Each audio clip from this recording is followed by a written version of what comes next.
Basic पासून भागाकार बघणार आहोत. तर बघा, भागाकार म्हणजे काय.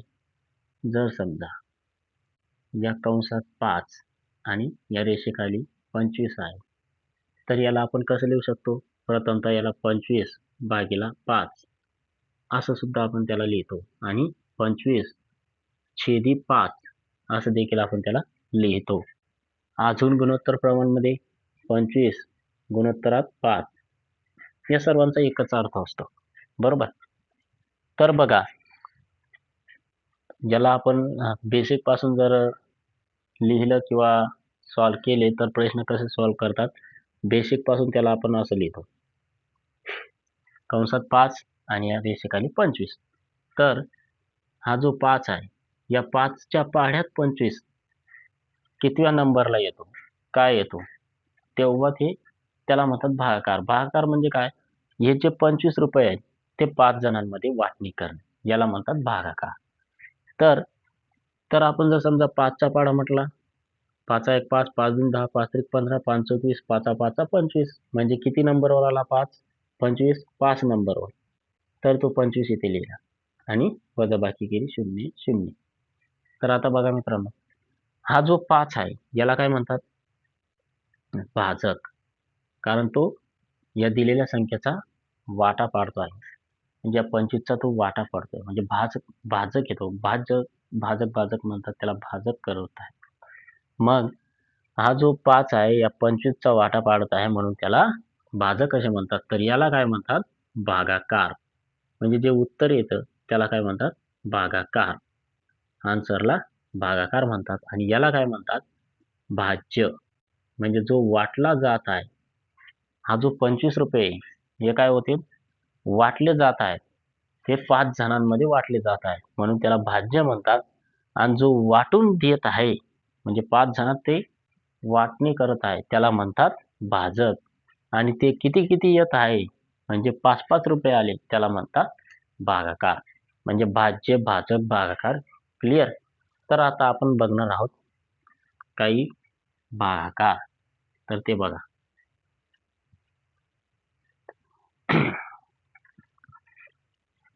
आता जर समजा तुम्हाला सांगितलं की 2 अंकी संख्यांचा भागाकार चालू आहे. समजा 2 अंकी संख्यांचा भागाकार, 2 अंकी दिलेले असतात. उदाहरणार्थ 75 भागाकारात 5, बरोबर. 2 अंकी हे आणि हा 1 अंक. तर याला कसं सॉल्व करायचं. हा जो 75 आहे इथं लिहिला, कंसात 5, बरोबर. आता 5चा पाढा 7 येईपर्यंत बोला, किंवा 7 पेक्षा लहान संख्या, कारण 5 हा 7 पेक्षा लहान आहे आणि 7 हा 5 पेक्षा मोठा आहे. तर 5चा पाढा कुठपर्यंत बोलायचा, तर तो 5चा पाढा बोलायचा आहे तुम्हाला 7 येईपर्यंत. मग 5च्या पाढ्यामध्ये 7 येत नाही, तर 7 येत नाही तर मग काय करावं. जर 5च्या पाढ्यात 7 येत नाही, तर 5चा पाढा 7 पेक्षा कमी असलेली संख्या घ्या. जर समजा 5चा पाढा मी इथं लिहितो, 5 1 5, 5 2 10, 5 3 15, 5 चौक 20, 5 5 25, 5 30, 5 7 35, 5 8 40, 5 9 45 आणि 5 10 50. तर बघा, आता काय, 5चा जो पाढा आहे 7 येत आहे का, नाही येत आहे. मग 5च येत आहे. तो किती नंबरवरती येत आहे, 1 नंबरवरती, म्हणून तो 1 लिहा. 5 1 5, 5 1 5, वजा केले 5, उरले किती, 2. 2 उरले. आता हा 5 खाली घ्या, हा झाला 25. तर आता 5च्या पाढ्यात 25 येत आहे का, तर किती नंबरवर येत आहे ते बघा. 5 1 5, 5 2 10, 5 3 15, 5 चौक 20, 5 5 25, म्हणजे 5 नंबरवर मोजा. 1 2 3 4 5, 5 नंबरवर 25 येत आहे. तर 5 इथं लिहायचं, 5 नंबरवर येत आहे म्हणून 5 आणि हा 25, आणि वजाबाकी करा 0 0, म्हणजे उत्तर काय आलं, 15. याला काय म्हणतात, भाज्य. याला काय म्हणतात, भाजक. याला काय म्हणतात, भागाकार. तर अशा प्रकारे आपण 5चा पाढा लिहिला आणि 75चे भागाकार करून पाहिला, बरोबर. आता जर समजा 3 अंकी संख्यांचा दिला, तर समजा 5 आणि 995. 995 हे 5 जणांना वाटायचे. 995 रुपये 5 जणांना वाटायचे. तर मग काय करायचं, 5चा पाढा 9 येईपर्यंत, 9 काही येत नाही म्हणून 5 घेतला. 5 1 5, हा 5, वजाबाकी केली 4, हा 9 खाली घेतला 9. आता 45 येईपर्यंत किती नंबरवर येतो? 9 नंबरवर तो 45 येतो. 5 9 45, मग 45 वजा केले, याच्यातनं उरले 4. बरोबर. आता हा 5 खाली घेतला, झाला 49. हा आपला 45. 5 खाली घेतला तर किती झाला? 45. तर किती नंबरवर येतो? 9 नंबरवरती. म्हणून 5 9 45. म्हणजे ही झाली बाकी. याला काय म्हणतात? बाकी. बाकी काय आली? 0. याला काय म्हणतात? भाज्य. याला काय म्हणतात? भागाकार. बरोबर. आणि याला काय म्हणतात? भाजक. याला म्हणतात भाजक, भागाकार, भाज्य आणि बाकी. म्हणजे प्रत्येक पाड्याचं असं तुम्हाला जर पाढे पाठ नसतील तर असं पाढे लिहून घ्या, सुरुवात करा. म्हणजे त्या पाड्यानुसार तुम्ही ते प्रश्न सॉल्व्ह करायचे. तर अजून तुम्हाला दुसरे उदाहरण देतो. जर समजा 705 भागीला 5. मग आता काय करायचं? असं जर कंडिशन राहिली तर काय करायचं? 5चा पाढा 7 येईपर्यंत 7 काही येत नाही म्हणून 5 पर्यंत म्हणा. 5 1 5, उरले किती? 2.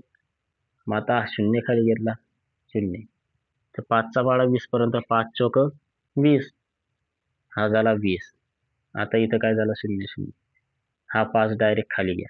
आता म्हणा 5 1 5, हा झाला 5 आणि वजा 0. म्हणजे बाकी आली 0, उत्तर आलं 141. असं तुम्ही भागाकार करू शकता. आता जर समजा 5चं झालं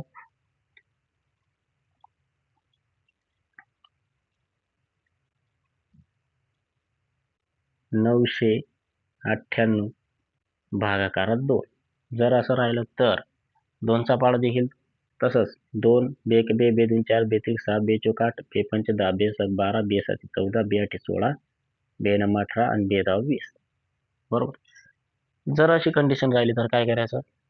9 हा 2च्या पाड्यामध्ये येत नाही, मग त्याच्यापेक्षा कमी संख्या घ्या. 8 येते, म्हणजे किती नंबर होते? बेचोक 8, म्हणजे 4 नंबरवर 8 येतो म्हणून 4 वरती लिहिला, 8 खाली लिहिला, वजाबाकी केली 1. वजाबाकी करून आला 1. आता हा 9 खाली यायचा, हा झाला 9. बरोबर. तर 19 येतो का 9च्या पाड्यात? नाही. बे 9 18 बे 10 20. मग 18 हा 19 पेक्षा लहान आहे, म्हणून बे 9 18 वजा केला 1 उरला. आता हा 8 डायरेक्ट खाली. आता बघा, मग अजून बे 9 18 म्हणजे 9 नंबरवर येतोय म्हणून 9 बे 9 18 म्हणजे 2 जणांना आपण किती 998 रुपये वाटले. बाकी काय झाली? 0. आणि हा काय? भाज्य. आणि हा काय? भाजक. आणि हा काय? भागाकार. बरोबर. म्हणजे भागाकार करायचा राहिला तर प्रत्येक भागाकार असा सुटतो. जर तुम्हाला जेव्हा तुमची प्रॅक्टिस होईल तेव्हा अजून अंश आणि छेदाचे भागाकार करावे लागतात. त्याला संक्षिप्त रूप देखील म्हणतात. तर जर समजा तर पॉइंटवाले भागाकार येतात, दशांश चिन्हाचे देखील भागाकार येतात. भागाकारमध्ये दशांशवाले येतात बघा. दशांश चिन्हाचे भागाकार. दशांश चिन्हाचे भागाकार येतात. ते कसे येतात मग बघा. आता जर समजा 45 भागीला 2 म्हणजे 45 रुपये 2 जणांना वाटायचे.